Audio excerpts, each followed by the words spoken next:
दीप प्रज्वलित केला जातो।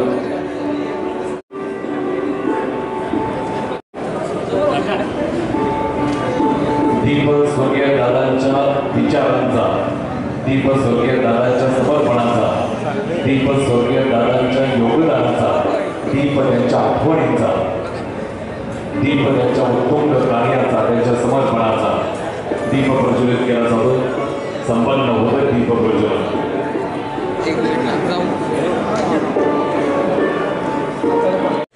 सर्व दैनिकांचे पत्रकार बंधू भगिनी, आज दादांची 90वी जयंती। साधारण दरवर्षी जयंती असो व विविध कार्यक्रम आपल्या दादांच्या स्मरणानिमित्त आपण वेगवेगळे कार्यक्रम आयोजित करत असतो। त्याचाच एक भाग आजची जयंतीनिमित्त हा कार्यक्रम आपण आयोजित केला। परवाच्याच काही महिन्यापूर्वीच मला वाटतं आपण पलूस तालुक्यातील सर्व ज्येष्ठ पत्रकार आणि सांगलीचे काही पत्रकार यांचा आपण सत्कार समारंभ आयोजित केला होता। दादांच्या जयंतीनिमित्त असू दे, पुण्यतिथीनिमित्त असू दे, परिसरातील तालुक्यातील ज्या विविध लोकांचे पुरस्कार मिळाले, काही प्रावीण्य मिळाले अशा लोकांना त्यांना बोलून त्यांचा सत्कार करणं, त्यांना प्रोत्साहन देणं, अशा प्रकारचे कार्यक्रम नेहमी आयोजित केले जातात। आणि यातून एक समाजामध्ये चांगला मेसेज देण्याचे काम दादांच्या कार्यक्रमाच्या निमित्तानं केले जातं।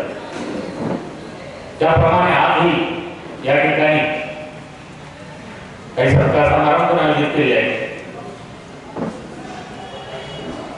बोधे सर पुणे जिल्ह्यातील निरा गावातील ज्येष्ठ व प्रसिद्ध साहित्यिक बालमयकार आहेत।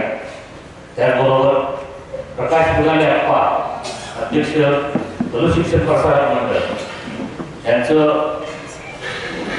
नॅशनल रुरल डेव्हलपमेंट फाउंडेशनच्या वतीनं राष्ट्रीय आदर्श शैक्षणिक सेवा पुरस्कार मिळालेला आहे। त्याबद्दल त्यांचा सत्कार या ठिकाणी आयोजित केलेला आहे। त्याबरोबर सुभाष कोडे सर आपल्या भिलवडी गावचे आपण नेहमीच वाचतो, भिलवडी परिसरात किंवा भिलवडीचे सार्वजनिक वाचनालय असू दे, त्याच्या माध्यमातून तालुकाभराचे काम करत असतात। भिलवडी परिसरात जे साहित्य उजवणं आणि त्याचा प्रसार करणं फार चांगल्या पद्धतीने काम करतात। त्यांच्या या ठिकाणी सत्कार प्रमाणित केला। प्राध्यापक संतोष पालेसर फार चांगल्या पद्धतीनं आजपर्यंत बऱ्याच ठिकाणी त्यांनी कवी म्हणून त्याचा जो प्रसिद्धी आहे फार चांगल्या पद्धतीनं त्यांना जो रामगुंज या कविता संघाला जो पुरस्कार मिळालेला आहे, त्या पुरस्काराने सन्मान त्यासाठी त्यांचाही सत्कार या ठिकाणी आपण व्यक्त केलेला आहे। विजय जाधव सर अगदी पलूस तालुक्यातल्या छोटंसं गाव बोरवाडी या गावातून साहित्यिक म्हणून ते काम करतात आणि महाराष्ट्र साहित्य परिषद पुणे यांच्यावरही त्यांना शिवाळ या पुस्तकाचा विशेष पुरस्कार मिळाला। त्याबद्दलही त्यांचा या ठिकाणी आपण सत्कार आयोजित करतोय। आपल्या पलूसचा एक भाग असलेले सांगलीवाडीचे माजी सरपंच शशिकांत सांगली यांचे सोनीरा कामगार युनियनच्या अध्यक्षपदी निवड झाल्याबद्दल त्यांचा या ठिकाणी या सन्मान होतोय।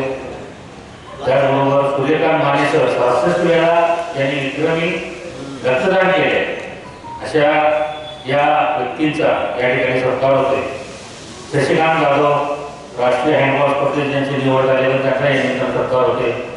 त्याचबरोबर आणि वेगवेगळ्या क्षेत्रात पुरस्कार मिळवल्याचे, चांगलं काम केल्याचे त्या लोकांचा या ठिकाणी त्या दादाच्या जयंतीनिमित्त सन्मान करून त्यांना प्रोत्साहन देणं आणि त्यांच्या पुढच्या वाटेला शुभेच्छा देणं, अशा प्रकारचे काम या दादांच्या प्रत्येक कार्यक्रमानिमित्तानं वसंतरावजी फुले दादा मित्र मंडळातर्फे केलं जातं।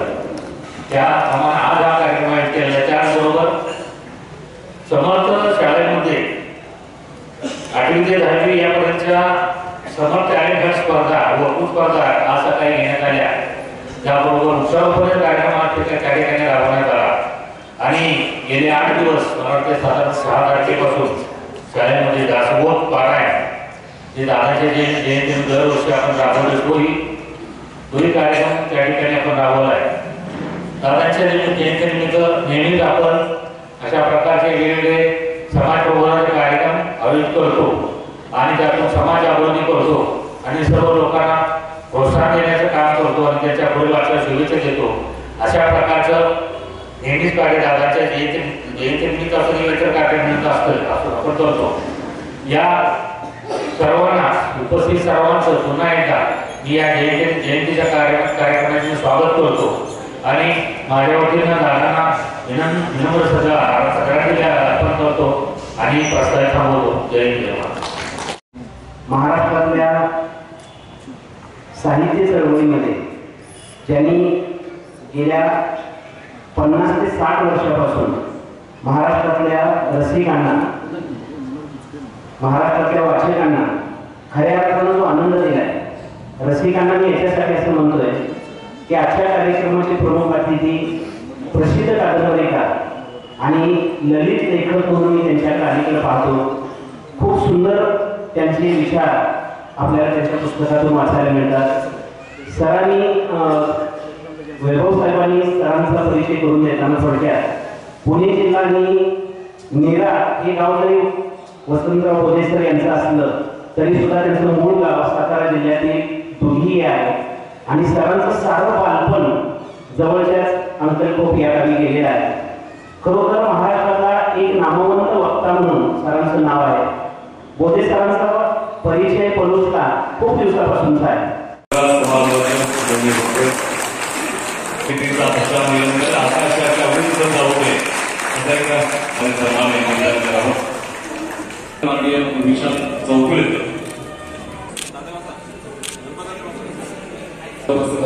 ऑल इंडिया गोल्डन सिल्वर असोसिएशनचे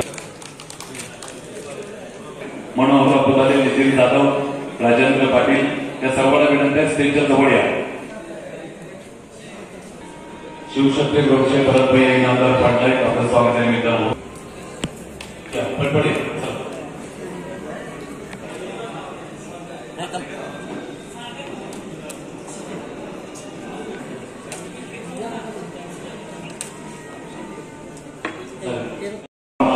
आपलं मनपूर्वक स्वागत आहे. मित्रांनो दादा या स्टेजवर अभिवादन करतात. मंचावर उपस्थित असलेले सर्व मान्यवर, तुदाले दादांवर, तुदाले कुटुंबियांवर प्रेम करत असलेले आणि ह्या ठिकाणी उपस्थित असलेले सर्व बंधू भगिनी मित्र, खरं तर आजच्या कार्यक्रमाचं यायचं नियोजन होतं. मात्र अनायसे करारच्या कार्यक्रमात परत येत असताना पुरुष मार्गे घ्यावं लागते म्हटल्यावर मी घरचा आणि हक्काचा माणूस असल्यामुळे मी तुमच्या कार्यक्रमात घुसखोरी केली आणि घुसखोरी करून सुद्धा तुम्ही पहिला मला सत्कार केला, त्याबद्दल मी सर्वांचा मनापासून आभार. काही वर्षापूर्वी मला वाटतं मागच्या वर्षी आपण दादांची जयंती साजरी केली त्यावेळी बोललो होतो की आमचं वसंतदादा कुटुंब आणि कदम कुटुंबीय सुद्धा 99 साली ज्यावेळी अडचणीत होतं, आमच्या घरात आमच्या भांडण झाली होती. लोकसभेत आम्ही नव्हतो, कदमसाहेब विधानसभेत नव्हते. त्या निवडणुकीत तुदाले दादांनी धाडसाने आमच्या दोन्ही कुटुंबांच्या मागे ताकद लावली. पलूस शहरातलं, पलूस तालुक्यातलं, ह्या मतदारसंघातलं ताकद लावली. त्यावेळेला आमच्या घराला प्रकाश बापू 99 निवडून आले. खऱ्या अर्थानं पुनर्जीवन 99 साली तुदाले दादाने दिलं. आणि तो उल्लेख केला दादांच्या कारखान्याचा आमचा संवाद, संपर्क, या सगळ्या गोष्टी सर आम्ही त्या दिवशी बोललो. आणि आज योगायोगाने मला आज पुन्हा 2024 साली वसंतदादा कुटुंबाचा अस्तित्वाची लढाई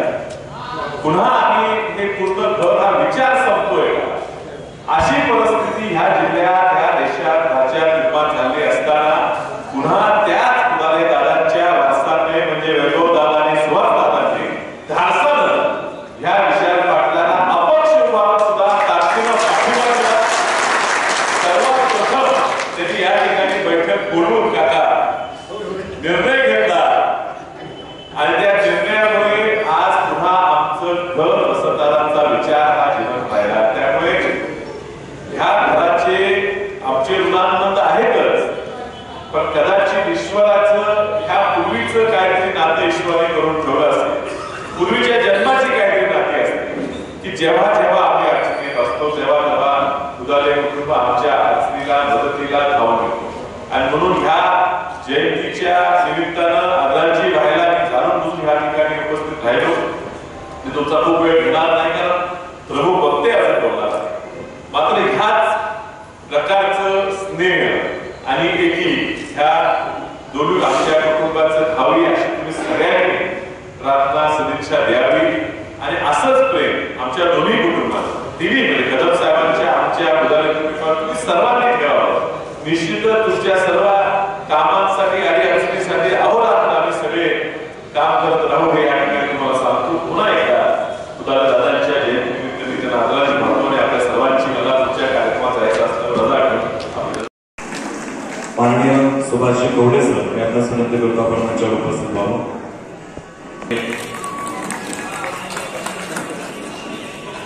त्यांना मिळालेला आहे. शिवान या कादंबरीस महाराष्ट्र साहित्य परिषदेचा अध्यक्षपदी आता कार्यरत आहे. त्यांचा सर्व व्यक्तिमत्व आदरणीय संतोष काळे सरपंच म्हणून त्यांनी आपली कारकीर्द गाजवली, अक्षरशः गाजवली. आता शाखेचा विद्यार्थी सौरभ जय पाटील यांची निवड झाली अनुभव ट्रॉफीसाठी. आपल्या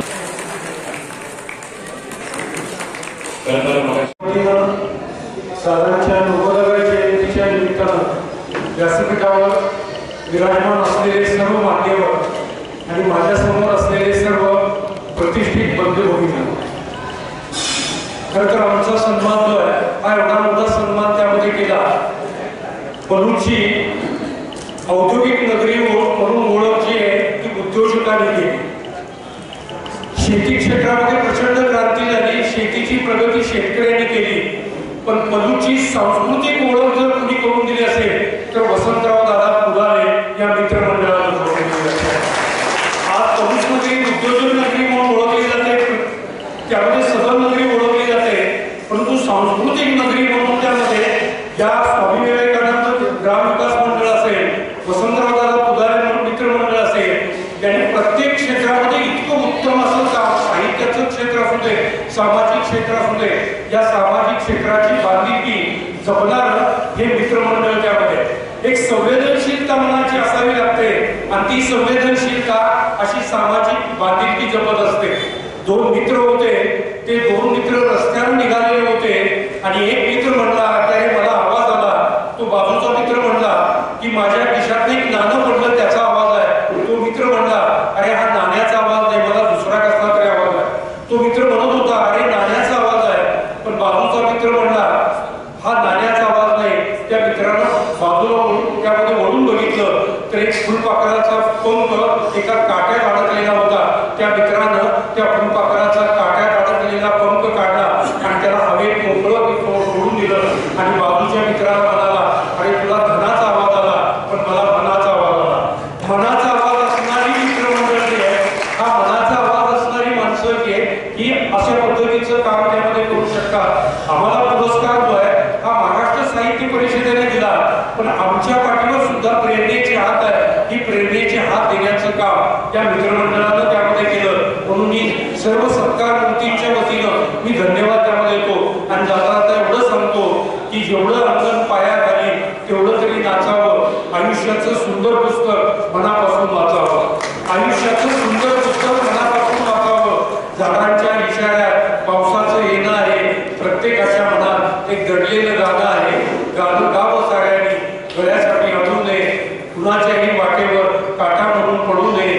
रेचलेल्या फुलांना तुम्हाला सुगंधाचे यावे आणि तुमचे सर्वांचे हात चंदनाचे व्हावे.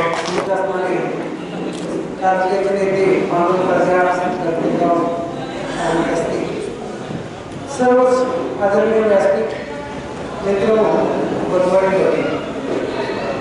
हा सत्कार विविध क्षेत्रामध्ये आपण जे साहित्य असतील किंवा संस्थांचे पदाधिकारी असतील त्यांची सत्कार आपण घेतली. दादाचा तसा स्वभाव आणि दादाचा आदर्श मी दादाला आमच्या कुटुंबाचं म्हणजे पुढारी कुटुंबाचं दैवत मानतो.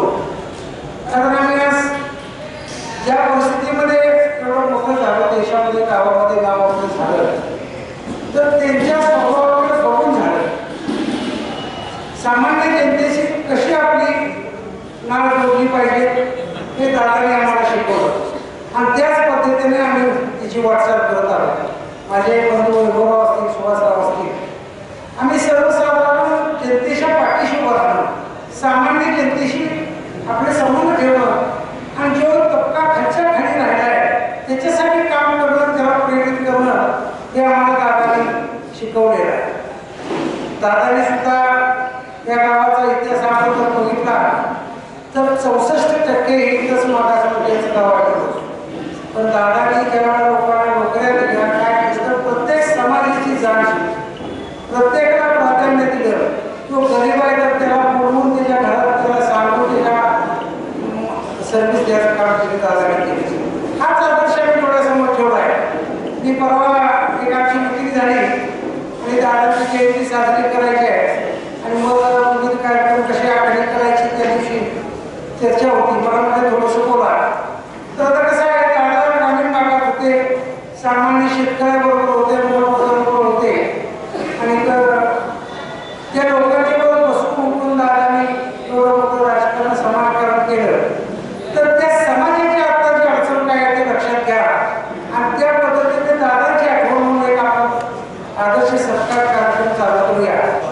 मला पहिल्यांदा आणण्याचा मान आमच्या अक्षर भगिनी वासंतीताई नेहरू आणि समुद्रराव बारलेकर या दोघांना खरं या जिल्ह्यामध्ये माझा जन्म झाला.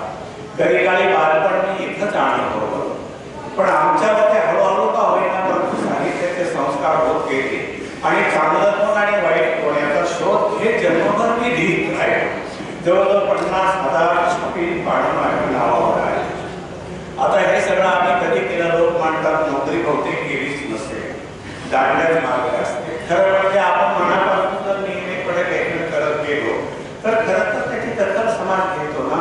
आता या कोणी लेखकांची दखल आपण घेतली तर आमचे विजयराव जाधव, आमचे अत्यंत चिरंजीव सुभाष कवडे सर, त्यांचा काव्य संग्रह जवळजवळ मी 1 तासभर प्रदीप पाटलांच्या घरात चालला. कदाचित महाराष्ट्र शासनाचा राज्य पुरस्कारही त्याला मिळण्याची शक्यता आहे.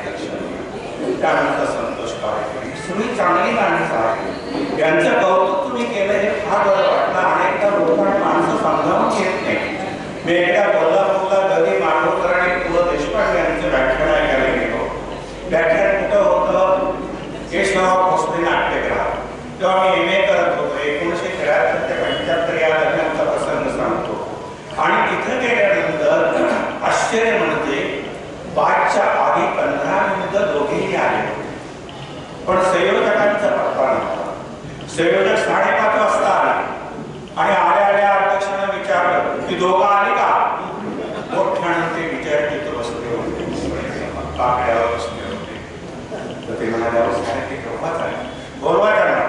बोलवलं. हे दोघे आले. मग म्हणाले तुम्ही करता काय? पुरं म्हणाले मी छत्र्या नुसतो आणि हे भांडणात करत. ही अशी अवस्था. म्हणजे लेखक कवीकडे बघण्याची समाजाची ही दृष्टी ही आम्ही जवळून पाहिली. मग माझ्या लक्षात आलं फार अवघड आहे. आपल्या देशात काय झाले तुम्हाला सांगतो. ज्यांच्याकडे नैतिकता नाही अशी माणसं निवडणुका लढवतात, ज्यांना चारित्र्य नाही अशी माणसं शिक्षण घ्यायचा प्रयत्न करतात आणि ज्यांच्याकडे अजिबात कथा एवढी माणूस शिल्लक नाही अशी माणसं वैज्ञानिक शोध लावण्याचा प्रयत्न करतात. मी कधी कधी विचार करतो की खरं जर हे नसेलच तर या वाटेनं जायचं कशासाठी?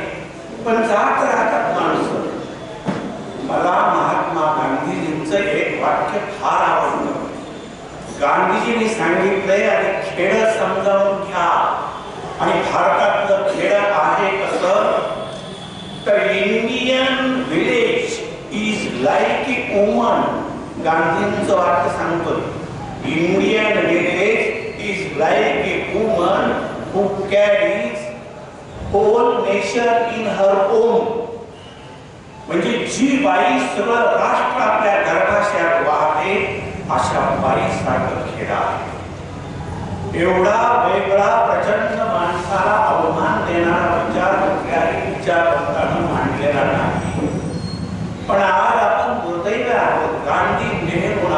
खोडून काढण्याचा उद्योग करणारी मंडळी सर्वत्र पाहायला सापडतात. खरं तर ही फार मोठी माणसं आपण कल्पना करू शकत नाही. तुम्हाला सांगतो, पंडित जवाहरलाल नेहरू केंद्रीय विद्यापीठात शिकले. आपल्या भारतात पंतप्रधान झाल्यानंतर त्यांनी पहिलं पत्र पुन्हा लिहिलं.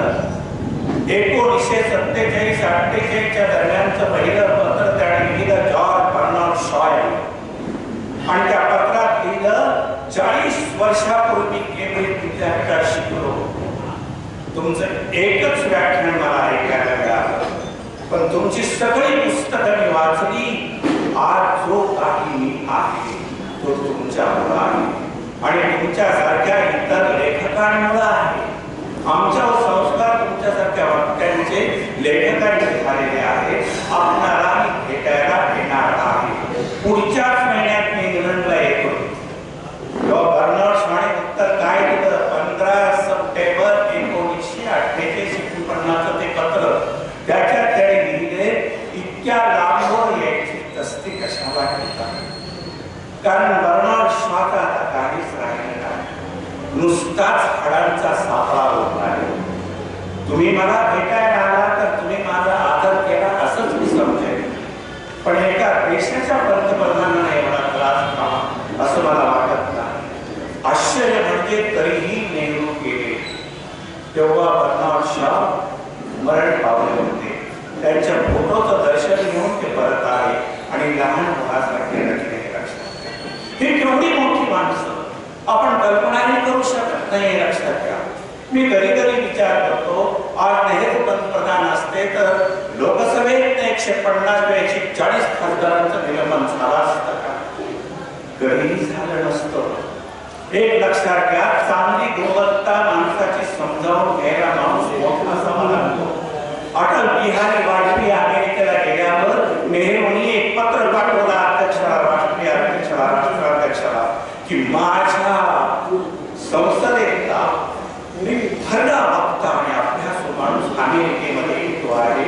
त्याला सर्व जाणकारांची ओळख करून द्या, मोठमोठ्या नेत्यांची ओळख करून द्या आणि जमलं तर इंग्रजीत त्यांचं एखादं व्याख्यान एक देशाचा पंतप्रधान कळवतोय. खरं म्हणजे ही सगळी विरोधातली माणसं त्या काळात विचार केला तर काँग्रेसमधली नव्हती. अहो तुम्ही समाजवादी विचार म्हणते की आपले इतर लोक ज्या जोशी असतील त्यांचे सगळे सहकारी असतील, आमचे बॅरिस्टर कुर्ल्याचे कोकणातले, ही सगळी विरोधी गटातली माणसं तरीही नेहरूंनी त्यांना समजावून घेतलं होतं. मी कधी कधी विचार करतो ही केवढी मोठी माणसं होती. महात्मा गांधी काय, नेहरू काय. मला वाटतं गांधींच्या सारखा तडकदार आणि धाडशी माणूस भारतात एकही झाला नाही. 1921 साली गांधीजी दक्षिण आफ्रिकेत असताना भारतातून त्यांना एक पत्र गेलं की तिकडं निळीच्या व्यापाऱ्याने शेतकऱ्यांची कोंडी केली आहे आणि निळीच्या व्यापाऱ्याने केलेली शेतकऱ्यांची कोंडी मोडून काढायची असेल तर तुमच्याशिवाय कोणालाही करणार नाही. गांधीजी सगळी कामं टाकून इथं आले आणि त्यांनी तो सत्याग्रह उभा केला. 400 शेतकरी हाताशी घेतले आणि संपूर्ण चंपारण्य ठरवून काढलं. चंपारण्याचा सत्याग्रह. निळीच्या व्यापाऱ्यानं चौकात भाषण करताना सांगितलं 400 माणसांना घेऊन फिरतोय हा गांधी, एकट्याने यावं, त्याला गोळ्या घालतो. आता हे वाक्य एखाद्यानं सोडून दिलं असतं, पण गांधीजींनी गंभीरपणे घेतलं. गांधीजी रात्री 1 वाजेपर्यंत जागे राहिले आणि सगळी माणसं झोपल्यानंतर कंदील घेऊन बाहेर पडले आणि डायरेक्ट त्या व्यापाऱ्याच्या वाड्यासमोर जाऊन उभा राहिले आणि दरवाजा वाजवला. त्या व्यापाऱ्याचे काही रक्षण करते होते, ते धावत आले, दरवाजा उघडला. कोण पाहिजे? ते म्हणाले तुमच्या साहेबांना भेटायचं. आज त्यांचं 5 वाजता व्याख्यान चौकात मनोरंजनात भेटायला मी आलो म्हणून सांगा. तो निळीचा व्यापारी धावत आला आणि समोर बघतो गांधी. तो म्हणाला तुम्ही यावेळी? तर म्हणाले तुम्ही 5 वाजता सभेत आव्हान केलं, 400 लोकांना घेऊन गांधी फिरतोय, एकट्याने यावं, त्याला मी गोळी करतो. मी माझी काठी सुद्धा हातात आणली नाही, एकटाच आलो. त्या व्यापाऱ्यानं गांधीजींचे पाय धरले, क्षमा मागितली ही केवढी माणसं धीट असते. मला सांगा, बनारस हिंदू विद्यापीठ उभा राहिलं तेव्हा ते उभा करण्यासाठी पंडित मदन मोहन मालवीय यांनी आयुष्य खर्ची घातलं. माणसं रुपया 2 रुपये 5 रुपये द्यायचे. गांधींच्याकडे आले, म्हणाले अशानं कधी विद्यापीठ उभा राहील, मला चांगली मदत देणारा माणूस सुचवा. गांधीजी म्हणाले, मी एका माणसाला फोन करतो, तुम्ही त्यांच्या घरी जा. म्हणून एका मारवाड्याला फोन केला. तर अंधार पडताना हे त्या मारवाड्याच्या घरी गेले तर मारवाडीच्या नोकराला कंदील लावायला सांगत होता. नोकराकडून 2 काड्या भेटल्या म्हणून त्या शेठजीने त्याच्या थोबाडात 3 वेळा मारल्या. जेव्हा पंडित मदन मोहन मालवीय म्हणाले 2 काड्या वाया घालवल्या तर 3 वेळा थोबाडीत मार, हा माणूस मला 1 रुपया तरी देईल का नाही शंका झाली. मग त्यांना विचारलं, बोला काय काम आहे? ते म्हणाले गांधीजींनी पाठवले. हा म्हणाले, गांधीजींचा फोन मला आला होता. कसा? त्यांनी चेक दिला, पाकिटात घातला, घडी केली, त्यांच्या खिशात घातला आणि घरी जाऊन उघडा म्हणाले. पंडित मदन मोहन मालवीय चेक घेऊन गांधीजींच्याकडे आले आणि म्हणाले, मला तर वाटते यात काही पेक्षा आहेत काही शंकाच आहे म्हणाले, कारण माझ्यासमोर 2 काड्या वाया घालवल्या म्हणून त्या माणसाला मारलं. गांधीजी हसले आणि म्हणाले, उघडाचे 1 लाख रुपयाचा चेक दिला होता हे लक्षात. म्हणजे गांधीजींच्या शब्दाला केवढं मोठं वजन होतं त्या काळामध्ये. अशा प्रकारची आकाशाच्या उंची बरोबर उंची असलेली माणसं इथून पुढे आपल्याला पाहायला मिळतील का? मला सांगली जिल्ह्याला तर फार अभिमान वाटतो, कारण आकाशाच्या उंची एवढी माणसं इथं निर्माण झाली. मला एका राजा पाटील नावाचा तमासगीर भेटला. म्हणाला, सर मला तळ उभा करायचा होता, 1 रुपया सुद्धा कोणी देईना. म्हणून मी जाऊन वसुंधरा पाटलांना भेटलो. त्याने माझ्या हातावर 3000 रुपये ठेवले त्या काळात आणि मी स्वतःचा फळ उभा केला. सामान्य माणसाचं दुःख समजावून घेणारी अशी माणसं फार कमी आणि कलंदर माणसं या भागात फार होऊन गेले. पट्टे बापूराव हे नाव तुम्हाला माहितीच आहे. पट्टे बापूरावांच्या सारखा कलावंत होणार नाही. मी जेव्हा मोठ्यांचं मोठेपण असलं तरी कसा कसा विचार करू लागतो तेव्हा माझ्या लक्षात येतं हे समजावून घेणं फार अवघड आहे.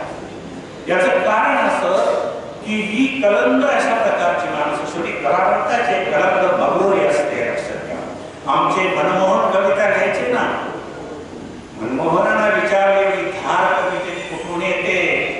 थोडे सर मनमोहनाने सांगितलं, माझ्या ज्या शाईनं मी लिहितो ना त्या माझ्या गवतीच्या शाहीत रामदासांच्या कमंडलूचं पाणी आहे आणि माझ्या लेखणीच्या टोकाला भोसल्यांच्या वागण्याची टोका आहे.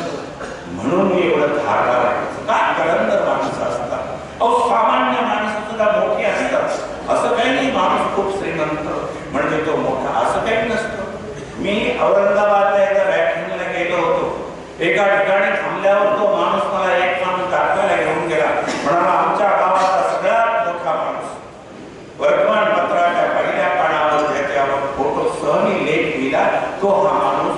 गेलो तर एक झोपडी, त्या झोपडीतले एक माणूस गटाराच्या कडेला बसलेला, एक फळी टाकलेली गटारावर, 2-3 बादल्या आणि अंघोळ करत होता. तर मी म्हटलं, काय माणसाचं वैशिष्ट्य? तर म्हणाले, तुम्ही त्याच्याशी बोला. तर तो म्हणाला, आमचे बाप जादे कधी कधी पाण्यामध्ये अत्तर टाकून आंघोळ करत. आम्हाला फक्त झाशीची राणी कशा आंघोळ करायची माहिती होतं, पण हाही माणूस असं करतो हे माहीत नव्हतं. गेली म्हटला संपत्ती तरी ही जमेल तेव्हा रोज मी पाण्यामध्ये अत्तर टाकून आंघोळ करतो. आणि तो म्हणला, माझं नाव आहे पाशा. औरंगाबाद मध्ये माणसं काय म्हणतात, जब पाशा नहाता है तो गटर से भी खुशबू आती है. ती काय कलंदर माणसं आहे. मला कधी कधी आश्चर्य वाटते या माणसाची. आपली वेगळी माणसं, आपल्याला आखीव लेखीव जीवन जगणारी अशी माणसं पाहिजे, सवय लागलेली असते. मला पट्टे बापूराव म्हणूनच आवडतात.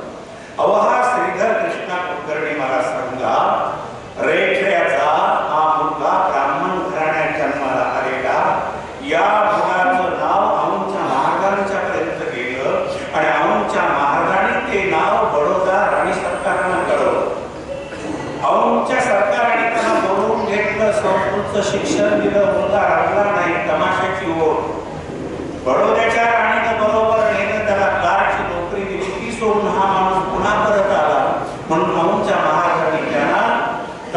तलाट्याची नोकरी केली. तलाट्याची नोकरी 1-2 वर्ष बरी केली, पण काय झालं त्या काळामध्ये दस्त लिहिण्याचं काम नव्हतं, ते तलाठीच करत असत आणि ते दस्त करत मग तिकडे मामलेदार कचेरीत जाऊ. तसे ते त्यांच्या त्या वाड्यात मी जाऊन आलो. वरच्या मजल्यावर एक डेस्क होता आणि तिथं ते लिहित बसत आणि खालच्या बाजूला आंघोळ वगैरे करून असे ते वर जात असताना एक बाई आली आणि वर जाऊन बसली आणि वर जाऊन वरून तिने केस वाळवायला सुरुवात केली, कारण आंघोळ करून आली होती. त्यांच्या आईने सांगितलं दस्त लिहून घ्यायला कुठेतरी एक बाई आली, म्हणून त्यांनी वर पाहिलं आणि तिकडं पाहत पाहत 3 ताराच्या माडीवरती एक सुंदर दिसली, हाती ऐना केस मोकळे रोपण न्याहाळत बसली. अशी ही लावणी गडबडतच ती वरती गेले आणि दस्त लिहिताना दस्तात ती लावणी लिहिली.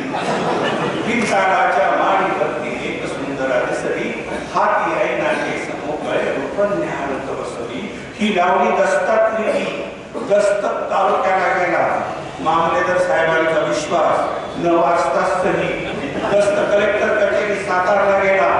कलेक्टरने मात्र फार काही न वाचलं आणि मग पट्टे बापूरवाडा बोलावून घेतला आणि सांगितलं, लावण्यास द्यायच्या असतील तर तमाशात जायचे. इकडे या सरदी खात्यात इकडे कशासाठी आला तुम्ही आमच्याकडे? त्या महसूल विभागात तुमची गरज नाही, तुम्ही जाऊ शकता.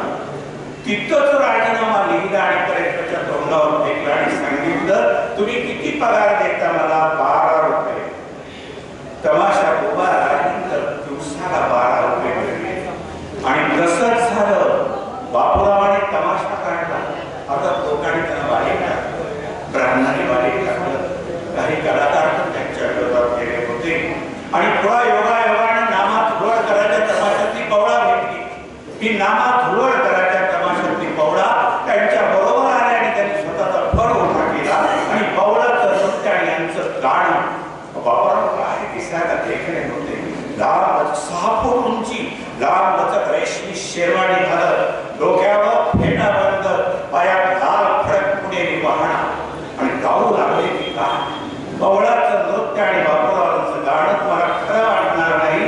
मी एकदा हा प्रसंग परिचयात सांगत होतो की त्या दोघांनी मिळून मिळालेले दागिने सोने नाणे ठेवण्यासाठी 6 बाय 4 फूट लांबीची लोखंडी पेटी केली होती आणि संपूर्ण पेटी सोन्याच्या दागिन्याने गच्च भरलेली होती. त्या दागिन्यावर दोघे झोपत. एवढी लोकप्रियता, एवढा अफाट पैसा एकाही कलावंताला मिळालेला नाही.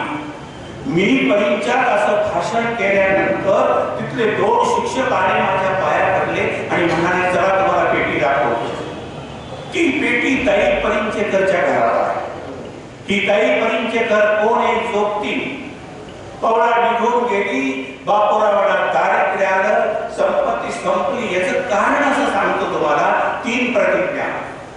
कागदाला टाक लावला की लावणी झाल्याशिवाय टाक उचलायचं नाही. आज मिळवलेले पैसे उद्या ठेवायचे नाही आणि एकदा म्हटलेली लावणी पुन्हा म्हणायची नाही.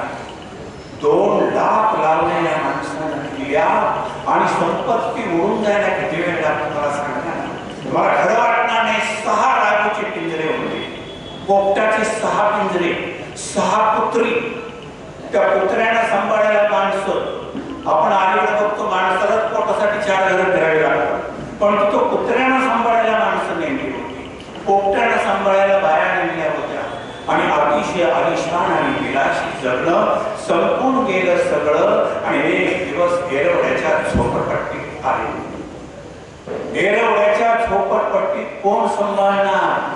योगायोगानं ताई परिचयकर घेतली आणि तिनं त्यांना सांभाळलं. 1868चा जन्म आणि 1949चा मृत्यू, 80-81 वय. पण दारिद्र्य एवढं वाटायला आलं की दिवाळी जेव्हा पुण्यात आली तेव्हा त्यांच्या घरात दिवा सुद्धा नव्हता. ताईला बापूराव म्हणाले, ताई अगं जा एखाद्या दुकानात कुठून तरी थोडस रॉकेट आण. सगळ्या पुणे शहरात दिवाळी साजरी होते आणि आपल्या घरात आणणार. ती म्हणाली, काय आहे? सगळ्या भिंतीवर कापडाची बोचकी आहे. तुमची जी वाद्य वगैरे आहे तीही अशी बेकार बेवारशी पडलेली आहे. कोण देणार आपणाला ते? जा काही ग्रासकर हे माझे लावण्यांचे कागद. अहो जवळजवळ 2000 कागद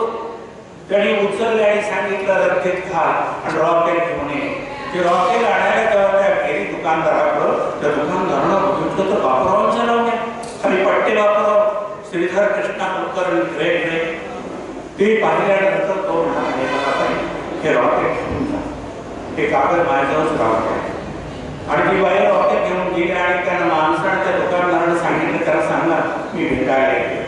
बापूरावांना भेटायला ते गेले, त्यांच्या पाया पडले, त्यांची ती लावणीच्या कागद समोर ठेवले, त्यावर 5 रुपये ठेवले आणि सांगितले तुमची सेवा करण्याची संधी मला. बापूराव म्हणाले मी हाडाचा कलावंत आहे, फुकट घेणार नाही, आपण दाराला सेवा घ्या. आणि मग लावणी म्हणायला सुरुवात केली, जुनं वाद्य काढलं आणि तिला ताल धरायला लावला, ताई परिचय करला आणि त्यांची 15 मिनिटं लावणीनं सेवा केली. आणि जाताना सांगितलं एका पौरासाठी एक ब्राह्मण महार झाला, पण माझ्यातला ब्राह्मण अजूनही जिवंत आहे. तुम्ही 60 नाव सांगितलं म्हणजे ब्राह्मणांना एक काम करा, एक वेळ मला ब्राह्मणासारखं जेवायला बोलवा. एक विचार करा, एवढा मोठा कलावंत भारतात बापूरावांची बरोबरी करणारा समाजसेवक दिसायला नाही वस्तुस्थिती आहे. पण एक जेवण मिळावं म्हणून तो विनंती करतो आहे. हे कधी कधी वाटतं माणसं वेगळी म्हणजे तुमच्या आमच्या समजून घ्यायच्या पलीकडे जाऊन पोहोचते. खूप अशी मोठी माणसं आहेत, आपल्याला थोडी विक्षिप्त वाटतात पण खरंच चांगलं. अब्राहम लिंकनचं नाव तुम्हाला माहिती असेल. अमेरिकेचे दक्षिण अमेरिका आणि उत्तर अमेरिका असे 2 भाग पडले असते, ते त्या माणसानं वाचवले. गुलामांची पद्धत त्या माणसानं मोडून काढली. दुर्दैवानं त्यांच्यावरही 1865 गोळ्या झाडल्या गेल्या आणि त्यानंतर जवळजवळ 11 केसेस घडल्या गेल्या. लक्षात घ्या, म्हणजे त्यांना पहिल्यांदा 1865 त्यांच्यावर गोळी आणि काल ते वर्तमानपत्राच्या पहिल्या पानावर आज बातमी आहे हे लक्षात घ्या. पण एक लक्षात येईल, जी उंची अब्राहम लिंकनला लावली ना ती कोणालाही लावली नाही. लिंकनचं एक वाक्य मला फार आवडतं. तो म्हणतो एक लक्षात ठेवा, प्रामाणिकपणे जगणाऱ्या माणसाने एक लक्षात ठेवावं की असत्य फार वेगानं समाजात पसरतं. असत्य एवढ्या गतीनं समाजात पसरतं की सत्याला पायात जोडे चढवायला वेळही मिळत नाही. म्हणून सतत सावध राहावं. लोकांना खोटं पडतं. खरं म्हणजे जी माणसं चांगली आहेत त्यांना खरंच न्याय मिळतो का? त्या माणसांना खरं म्हणजे न्याय मिळायला पाहिजे. पण असं होताना पाहायला सापडत नाही. आमच्या अण्णाभाऊ साठे तुमच्याच परिसरातले मला सांगताना अण्णाभाऊची परिस्थिती सुरुवातीला काय वाईट होती का? त्यांच्या वडिलांच्या नावावर 51 एकर जमीन होती. दाखवे नावाच्या सावकारानं जमीन घशात घातली आणि यांना देशोधडनं लावलं. त्यांनी माती आणि खत घेऊन आपापल्या डोक्यावर आपलं कुटुंब मुंबईकडे चालत निघालं. साताऱ्यात काही दिवस राहिलं. युरोपियन लोकांना पार करण्यासाठी माती खत पुरवलं. 4 पैसे मिळाले. पोटभरे तिथं थांबायचं पुन्हा पुढं. त्याच्यानंतर शिवापूर गाठलं. तिथं काही दिवस शेतात काम केलं. आंबा तोडला निमित्त झालं. अण्णाभाऊंना कुत्र्यासारखं मारलं म्हणून भाऊ साठे मुलांना बायकोला घेऊन पुढे गेले. त्याच्यानंतर त्यांनी खंडाळा गाठलं. तिथं खाणीमध्ये काम केलं. कोळशाच्या खाणीमध्ये कल्याणला काम केलं. विशेष म्हणजे दरडीवर जाऊन सुरुंग लावण्याचंही काम त्यांनी केलं. एक लक्षात येईल, असा एक मुलगा 12-14व्या वर्षी मुंबईमध्ये पोहोचतो आणि योगायोगानं साम्यवादी विचारवंत कोण? त्या काळात एक फार मोठे विचारवंत होते की ज्याने नुसतं आव्हान केलं तर 10 मिनिटात मुंबई बंद करत. त्या सदग्रस्ताचं नाव कानावरती पडल्यानंतर ते त्यांच्याकडे गेले आणि त्याने सांगितलं की माझ्या लाल बावटा पथकात यायची तयारी आहे का तुझी? लाल बावटा पक्षात यायची तयारी आहे का तुझी? तर हो म्हणाले. आणि मग हातात झेंडा दिला. त्याचं नाव श्रीपाद अमृत डांगे. आता डांगेंच्या सरकार दरारानंतर बाळासाहेब ठाकरेंच्या श्रीपाद अमृत डांगे यांच्या शब्दात खातर ते गेले आणि आखी मीठ बंद पाडली. लेनिनग्राडचा पोवाडा त्यांनी त्या दरवाजातच उभा राहून सादर केला आणि हजारो कामगार रोखून धरले. अण्णाभाऊने वलय निर्माण झालं फार लहान वयात. एक खेड्यातनं गेलेला वाटेगावचा मुलगा तिथं जाऊन लिहू लागतो. त्यांची पुस्तकं रशियन भाषेत जातात, जर्मन भाषेमध्ये जातात. त्याला रशियाचा प्रवास करतो आणि मग एक एक वाक्य ते असं लिहितात की त्याला मंत्राचं रूप प्राप्त होतं. त्याने एके ठिकाणी लिहिलंय की पृथ्वी ही शेषाच्या मस्तकावर उभा नसून दलितांच्या तळहावर उभी आहे. त्याच्या पुढे एक वाक्य मी वाचलं, मला अतिशय आवडलं. त्याने असं लिहिलंय, पुढाऱ्यांचा सत्कार करून आणि त्यांना हार घालून तुमचे प्रश्न सुटणार नाही. पुढाऱ्यांचा सत्कार करून आणि त्यांना हार घालून तुमचे प्रश्न सुटणार नाही. तुम्हाला तुमचे प्रश्न सोडवायचे असतील तर पुढाऱ्यांच्या मुंपणाच्या काट्या, त्यांच्या खवाच्या बोट्या आणि त्यांच्या अंगाच्या बोट्या चावून खाल्ल्या पाहिजे. एवढं धारदार लिहिणारा लेखकच मी पाहिलेला नाही. त्यांनी पुढं लिहिलंय, सामान्य माणसाच्या विकासात दोनच अडथळे, एक शोषण आणि दुसरं शासन. पुन्हा त्यांनी म्हटलंय, अरे आम्ही दलित असलो तरी आमची कला मांडीवरच्या खुणा मोजत नाही. मांडीवरच्या खुणा मोजण्याचं काम दलितांची कला करत नाही. आम्ही डबडब गोळीच्या खुणा मोजतो. मी कधी कधी विचार करतो की अशा पद्धतीनं धारदार पण कोण होतं यांच्या पाठीशी. फार मोठी कोणी माणसं पाठीशी होती असं नाही, पण तो एक काळ असा होता की त्या काळामध्ये स्वतःचे असलेले विचार तडफदारपणे समाजासमोर मांडण्याची तयारी होती. अशी माणसं दिसत नाही, ते लक्षात घ्या. फार जबरदस्त. आपल्याला अलीकडे रोज आपण फिरायला कुठे गेलो की अशी माणसं भेटतात असं वाटतं, बिलकुलच नाही. याचं कारण अतिशय त्रास आहे.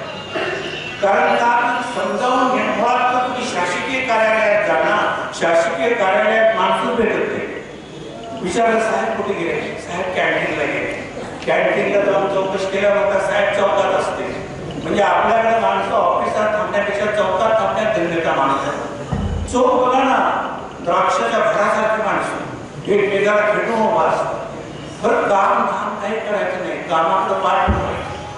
मला अतिशय आनंद वाटतो, मी प्राध्यापक म्हणून फार मनापासून काम केलं. माझ्या नोकरीत मी पाहिलं तर 20 वर्षे मी एकही आजारी डबा टाकली नाही. पहिली 20 वर्षे मी आजारीच पडलो नाही. हे तिथं खरं कारण. एक लक्षात घ्या की मेडिकल, आणि मुळात तर मला पहिली 8 वर्षे मेडिकल लीव्ह असते हेच माहिती होतं. हे खरं कारण आहे. आणि त्यामुळे ज्या वयामध्ये साधारणतः हा आग्रह आपण करतो, मला कधी कधी असं वाटत राहतं की जे काम तुम्ही स्वीकारलेलं आहे ते काम तुम्ही मनापासून करत. याचं का आणि रोखोक पोचता आलं पाहिजे. तुम्हाला जे वाटतं ना, काय चाललंय असं माझ्या खरं तर मला सतत जाणवत राहतं, एक माणसं एकमेकाच्या जातीचा द्वेष करत राहतात. 18 पगड जातीच्या माणसांना छातीशी धरणारी वसंतराव दादांच्या सारखी, पंडित नेहरूंच्या सारखी, गांधींच्या सारखी माणसं कुणीकडं, आणि कुठल्या तरी एकाच विचारांना माणसं चिपकून राहतात. खरं म्हणजे समाजात माणसं चांगलीच असतात. कोण कुठल्या जातीचा हा प्रश्न महत्वाचा नसतो. किती एकापेक्षा एक अशी मोठमोठी माणसं, आमच्या साहित्यात तर केवढी मोठी माणसं होती. पु ल देशपांडे असतील, आचार्य प्रज्ञा आत्रे असतील. आपण कल्पनाही करू शकत नाही एवढी प्रचंड माणसं होऊन गेलेली आहेत. पण या लोकांना समजावून घेणं गरजेचं आहे. अब्दुल कलामांचं मी पुस्तक वाचत होतो. त्याला म्हणतात, मी MIT मध्ये शिकतोय मद्रासला, आणि घरून पत्र आले, आई आजारी आहे, आईला बघायला जायचं आहे, पण जवळ पैसे नाही. हातात काय आहे? हातात रशियन लेखकाचं पुस्तक आहे. आणि रशियन लेखकाने त्यांना झपाटून टाकले. ते पुस्तक तसंच हाताशी घेऊन ते फिरू लागतात. आणि फिरत फिरत मोर कॅम्प म्हणून एक एरिया आहे त्या मद्रासमध्ये. त्या मोर कॅम्प एरियामध्ये जुनी पुस्तकं विकत घेतात आणि जुनी पुस्तकं विकत घेतात. त्यांना क्षणभर वाटतं हे पुस्तक विकावं, 4 पैसे मिळवावे आणि सरळ रामेश्वरम गाठावं. रेल्वेला जरा कमी पैसे पडतात, रेल्वेला जावं म्हणून ते नेहमीच्या दुकानात येतात. डोळ्यावर जाणवतं त्यांच्याकडे पाहिल्यानंतर. तो माणूस मला विचारतो, तुम्ही दुःखी आहात का, निराश आहात का? डोळ्यात पाणी दिसते तर म्हणाले, नाही, जी गोष्ट मी कधी केली नाही ती करण्यासाठी मी आलो. माझ्याजवळ पैसे नाही, गावाकडे जायचं आहे आणि पुस्तक विकायचं नाही, काय करू? तो मालक म्हणाला, तुम्ही काळजी करू नका, लोक जमीन गहाण ठेवतात, वस्तू गहाण ठेवतात, तसं पुस्तक माझ्याकडे गहाण ठेवा. तुम्हाला किती पैसे पाहिजे तेवढे घेऊन जा आणि पुन्हा जेव्हा तुमच्याकडे पैसे येतील तेव्हा पुस्तक सोडवून द्या. APJ अब्दुल कलाम म्हणतात, मी पुस्तक विकणार नाही असं तुम्ही लिहून द्या तर पुस्तक आणतो. आणि त्यांच्याकडून तसं लिहून घेतात, कारण हे पुस्तक मला पुन्हा मिळण्याची खात्री नाही, माझं आवडतं पुस्तक आहे. आणि तो माणूस तसं लिहून देतो, त्यांना पैसे देतो आणि मग ते रामेश्वरला जातात.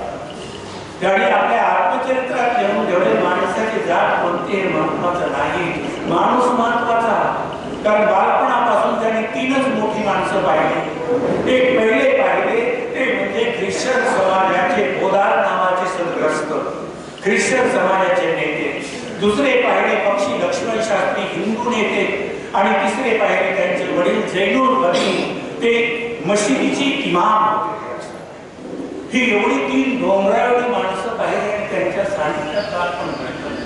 त्याच्यामुळे 18 पगड जातीची माणसं त्यांच्या दृष्टीनं महत्वाची ठरली. आपण सुद्धा खरं म्हणजे दादासाहेब फुलारे यांची जयंती साजरी करतोय, 90वी जयंती. फुलारे साहेबांच्या बद्दल माझ्या मनात तासगाव तालुका पंचायत समितीचे सभापती म्हणून काम करताना महाराष्ट्रात पहिला पुरस्कार त्या पंचायत समितीला फुलारे साहेबांच्यामुळे मिळाला. हे फार मोठं काम आहे. दुसऱ्या बाजूला आशिया खंडातला सगळ्यात मोठा साखर कारखाना सांगली शेतकरी सहकारी साखर कारखान्याचे 15 वर्ष ते संचालक होते. कारखाना फायद्यात आणण्याचं सगळं श्रेय त्यांना आहे. दुसऱ्या बाजूला लक्षात येईल, या परूस सारख्या सुसंस्कृत शहराचे जवळजवळ 12-13 वर्षे ते सरपंच होते. हेही विशेष आहे. एक लक्षात येईल, अनेक संस्थांना त्यांनी फार मोठं केलेलं आहे. मला त्यांचं एक कौतुक वाटतं की राजकारणाची माणसं आगळी वेगळी आणि तडफदारपणे पुढे जाता येत ना, त्यांची कास धरायची, त्यांचे विचार स्वीकारायचे. पहिल्यांदा त्यांनी कुणाला जवळ केला असेल तर बाबासाहेब पाटील आणि आमच्या चिंचणीचे ते पण पाटीलच नाही, दिनकर आबा पाटील, या 2 माणसांची साथ दिली. म्हणजे समाजकारणातून राजकारण. आपल्याकडे माणसं फुल टाइम राजकारण काय त्याला अर्थ नसते. राजकारण म्हणजे कसं, म्हणजे माणसाला देशावर बघायचं, आडवा पाय लावून तोंडावर पाडायचं आणि याला राजकारण म्हणायचं. खरं मूर्ख पण आहे लक्षात. पण दादासाहेबांनी हे राजकारण केलं ते समाजकारणातून राजकारण केलं. पहिल्यांदा दिनकर आबा आणि बाबासाहेब पाटील यांच्या सोबत केले होते. त्याच्यानंतरच्या काळात वसंतदादा पाटील आणि त्यांचे नाव, आणि त्यानंतर तुमच्या लक्षात येईल की तिसरे आमचे पतंगरावजी कदम, फार रसिक माणूस बरं का. पतंगराव साहेबांचा माझा फार जवळचा परिचय होता. त्यांना ग्रामीण लेखकांबद्दल अतिशय प्रेम आहे. पतंगरावजी त्यांची चिरंजीव विश्वनाथ फार चांगली माणसं आहेत.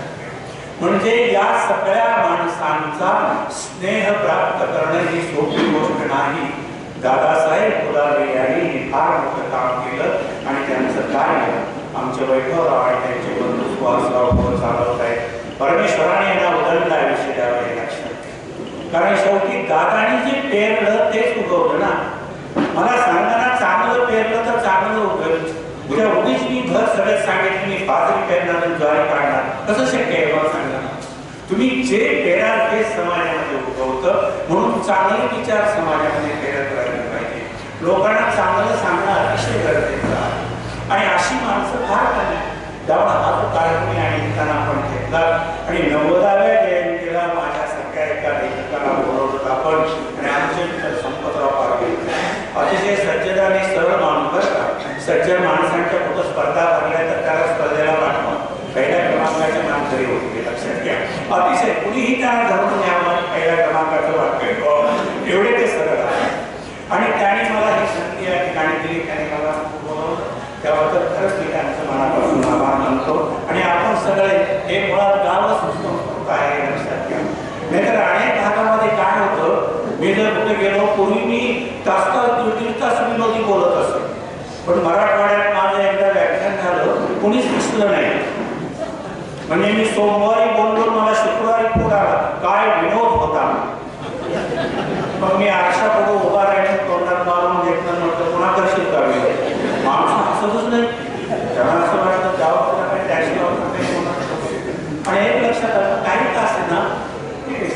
गोष्टीला अतिशय रसिक आहे. 30-35 साहित्य संमेलन होतात. मला वाईट वाटतं, मी सातारा जिल्ह्यात राहतो, एकही साहित्य संमेलन होत नाही. मी आता पुणे जिल्ह्यात राहतो, शेवटच्या टोकावर आमची नेरा नदी ओलांडली की सातारा जिल्हा, म्हणजे मी सकाळी फिरायला सातारा जिल्ह्यात जातो आणि चहा घ्यायला पुणे जिल्ह्यात येतो. हे माझं रोजचं आहे. आज नव्हे, गेली 40 वर्षे मी नियमितपणानं चालतो आहे. सकाळी चालायला जायचं, संध्याकाळी चालायला जायचं आणि शक्यतो आहारावर नियंत्रण ठेवायचं. आपल्याला काय असतं माणसं, सकाळी उठलं की नाश्ता या नावाखाली भरपूर चालतात. पुन्हा 11 वाजले की बसायचं कसं, 12 पर्यंत मुख्य जेवण झालं पाहिजे. पुन्हा 4 वाजले 5 वाजले की पुन्हा काहीतरी खाण्याची इच्छा होते. संध्याकाळी तर प्रश्नच येत नाही. ही माणसं पोटाला पोतं बांधण्यासाठी चालतात. खरं म्हणजे आहार अतिशय कमी. मी स्वतः शिवाजी महाराजांचं एक वाक्य म्हणतो, आजीचे उद्यावणी घालणे हा वेळेपणा. आजीचं काम आजच करा. आहार घेताना सुद्धा अतिशय मित आहार घ्या. कारण पोटात गेलेलं अन्न इंद्रियावर गुणधर्म दाखवायला लागतं आणि मग आपलं शरीर आपल्या हातात राहत नाही. म्हणून शक्यतो काळजी घ्यायची की अतिशय मर्यादित आहार घ्यावा. रोज न विसरता फिरायला जावं. माझं वय आता 76 वर्ष आहे लक्षात, पण तरी सुद्धा मी नियमित फिरायला जातो. जवळजवळ 5वीत असताना मी फिरायला जायचो. ती सवय मी आजपर्यंत टाळली. चाललं पाहिजे, बोललं पाहिजे, भेटलं पाहिजे, वाचलं पाहिजे. मी कायम घरात असतो. तुम्ही कधीही या. मुंगी कशी वारून धरून राहते तसा मी घर धरून राहतो. आपल्या घरात असते जर कारण बाहेर गेलो तर माणसं काय तुमच्या कानामध्ये मुळा सोडतील काय सांगता येईल. माणसं गप्प बसतच नाही. बाकी तुमच्या पाठीला असं भेटत करणार पण नाही तुम्हाला. म्हणून शक्यतो माणसांचं विसरावं, पण तेवढ्या गतीनं आलं. म्हणजे लॉजिक काय सांगतं, नाव पाण्यात असावी पण पाणी नावेत नसावं. तसं आपण समाजात असावं पण समाज आपल्या पाठोपाठ घरात येता कामा नये. असं जर घडलं तर तुम्हाला तुमचं वैयक्तिक आयुष्यच राहत नाही. मला सांगणारा दादानी एवढी मोठी कामं केली. अहो, एका इंजिनिअरिंग कॉलेजचं सचिवपद त्याने शेवटपर्यंत भूषवलं. वसंतदादा पाटील हे इंजिनिअरिंग कॉलेज ते त्यांनी सांभाळलं. एवढंच नाही, त्यांचे चिरंजीव हे वैभवराव यांना इंग्रजी माध्यमाची शाळा काढायला लावली. बरोबर आहे ना, आणि अतिशय उत्तम चालवलेली आहे. म्हणजे एक माणूस काय करू शकतो, कौतुक करण्याचं काय करतो. आणि अशा प्रकारच्या व्यक्तीच्या, मोठ्या माणसाच्या जयंतीनिमित्त आपण ठेवलं, याबद्दल खरंच मी आपल्या मनापासून आभार मानतो. आपण शेवटपर्यंत थांबलात आणि जायला वाट असून सुद्धा बसला, याबद्दल